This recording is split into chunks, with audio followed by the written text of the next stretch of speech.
It's the Jim and Terry Show. The Hobbit Hole's still a little empty, no Jim.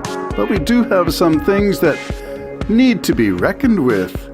You know, it does happen that there is a reckoning for all things.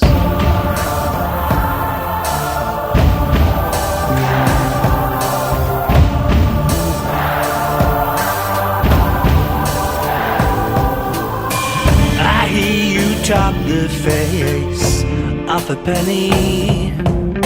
Still you confound me with your idiomatic dialogue.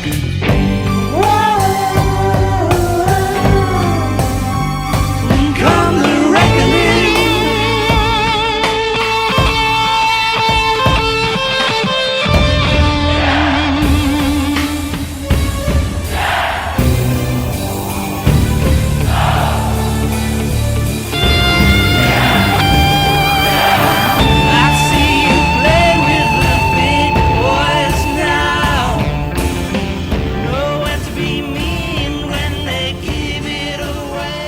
Comes a reckoning for all things, whether it's political, social, cultural, religious. There comes a reckoning. If you believe in the end times, that Jesus is coming again, there's a sense of urgency and panic. Maybe not fear, because you think you know what's going to happen. You've got it all outlined. It's in black and white. Or was it red and white? The red letter editions, the words of Jesus.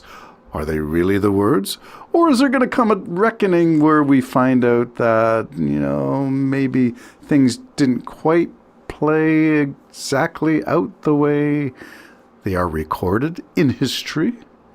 That maybe there's room for some talk about process, about language, about evolution, about the way things develop, as opposed to things dropped from the sky. Boom, there it is. This is what you need to know. It's in a book. You got to learn the language, whether it's the Quran and you got to learn some form of Arabic, or it's Hebrew and you got to learn that language, or it's Latin or Greek. Boom, revelation. I'm not sure about that. Everything seems to point to something else, something called process, something called development. We used to have this concept in theology class called progressive revelation. In other words, we were all considered, in the eyes of God, children, and so we could only be spoon-fed a little bit at a time. And so theology developed this progressive concept. We learned a little bit more and a little bit more until we got the whole thing. The whole thing? Did we need to know the whole thing? Anyway, there's a whole bunch. Comes a reckoning. Could be a time of comeuppance. You know that expression, get your comeuppance? It's an old term from maybe the colonial periods, and maybe it's an old Western idiom from settlement days of the wild, wild West. You're going to get your comeuppance. Your comeuppance was a way of being held accountable for all your shenanigans. The things that you thought you were going to get away with, there comes a reckoning. The song is by Wigmore Allen Gibbons, and it's using something that I thought was really interesting. I got a free sample of this. I use native instruments a lot. So this is the Jacob Collier, the Audience Choir sample pack. It gives me, because it's a free sample, to get you to buy into the whole notion of the product that Native Instruments is marketing. I do appreciate, first of all, that Native Instruments has this incredible talent of producers, musicians, directors, symphonies, samples, people who know the miking of a violin versus the miking of a bass or brass instrument or a woodwind or a reed instrument. People who are skilled in their field. All of that is made available to me, sitting in the Hobbit Hole, via a digital audio workstation that uses VSTs, virtual synthetic instruments, virtual synthesized, virtual samples, virtual, in other words, I don't have the cello player sitting here. Oh, wait a minute, I am a cello player and I am sitting here.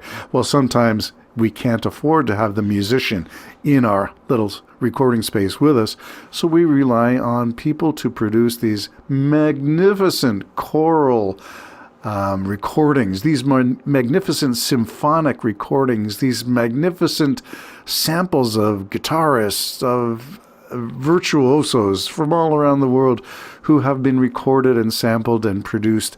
And so I pay homage. I am not worthy.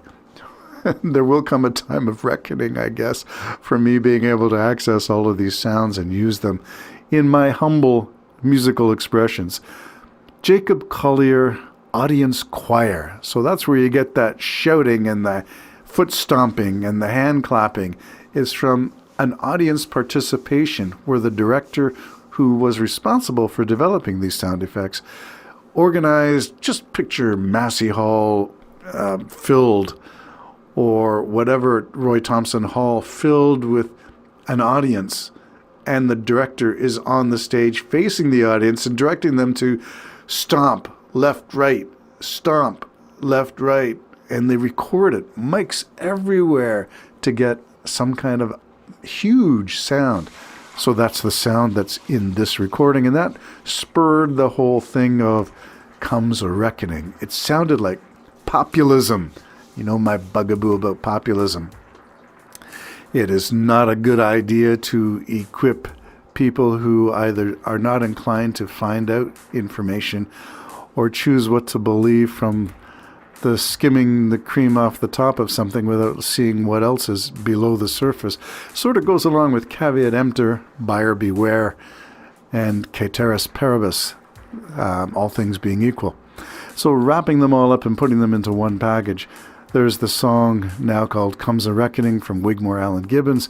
But what does it mean to me as we poke around things that are of interest, using all of these Latin phrases and these songs? Comes a reckoning. We haven't talked about Ukraine. Some people believe NATO spurred on the Russian attack. I don't see how that is, and within the realm of anyone's imagination, a possibility of truth. Anybody who knows world history, and I say anybody, but obviously a lot of people don't, will have struggles with why we are watching the decimation of Ukraine. Now, everybody's all aboard Gaza and what the Israeli state is doing in terms of bombing and destruction in Gaza.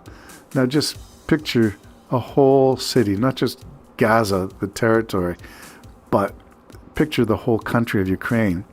Mass deportations. Do you hear that in Gaza? No. So there's a whole bunch of, whataboutism. Stuff is wrong and stuff is bad all over the place.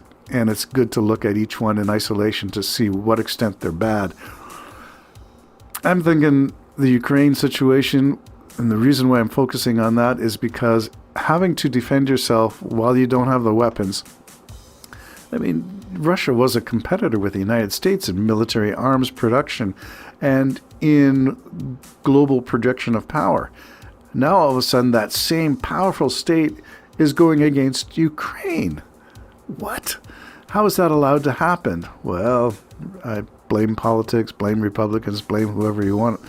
The point is that Ukraine is being decimated, that children are being mass deportations into Russia to be indoctrinated as Russians, taught Russian history, Russian culture as opposed to Ukrainian. And all of this has been allowed to happen for 2 years. 2 years of mass destruction. Ukraine, I can only apologize for the Western Europe, the European democracies, Canada, the US. We are doing something, but we are far from doing enough. This needs to stop. And the way to stop is by stopping the entry of war material into the battlefield. And you do that by hitting trains that transport goods. And we see it coming, just like we saw it in 2022. We saw the trains of the tanks and everything on the rail lines waiting to go. And even the Jim and Terry show commented on how highly suspicious this is, that it's just sitting there. And I think even I wondered, why doesn't NATO just take out the whole shooting match right now? Preemptive strike. non-nuclear, but certainly, the stuff is going to be used.